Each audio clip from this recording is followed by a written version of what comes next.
आजची ही रेसिपी खूप खास आहे. माझी तर फेवरेटच झाली आहे. तुम्ही सुद्धा नक्की ट्राय करा. तुमची सुद्धा ही फेवरेट रेसिपी बनेल का ते तुम्हाला मी शेवटी सांगतेच. पण त्या अगोदर ना रेसिपी पाहूयात. का कढईमध्ये तेल गरम करून घेतले, जिरे मोहरीची फोडणी केली आहे आणि बारीक चिरलेले वांग्याचे काप स्वच्छ धुवून छान 2 मिनिट परतून घेतले, झाकण ठेवून छान शिजेपर्यंत. तेलातच वांगे शिजले गेले पाहिजेत, कारण की आपण यात पाणी नाही वापरत आहोत, बिना पाण्याची भाजी बनवतोय. त्यानंतर आपल्या आवडीचे बेसिक्स मसाले जे आपल्या घरात अवेलेबल आहेत ते ॲड करून घेतलेत.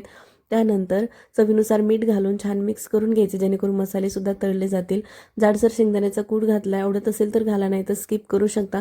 त्यानंतर एक अर्ध्या मिनिटाची परत एकदा वाफ काढून घेतली आणि कोथिंबीर घालून तयार आहे आपली झटपटीत आणि तेवढीच टेस्टी, फक्त 5 मिनिटात भाजी बनवून तयार होते बिना पाण्याची. आहे की नाही सोपी रेसिपी आणि 5 मिनिटात बनणारी. त्यामुळेच ही खूप खास आणि माझी ती फेवरेट बनलेली आहे. तुम्हाला रेसिपी कशी वाटली ते सांगायला विसरू नका आणि रेसिपी आवडली असेल तर व्हिडिओला लाईक, शेअर अँड सबस्क्राईब करा.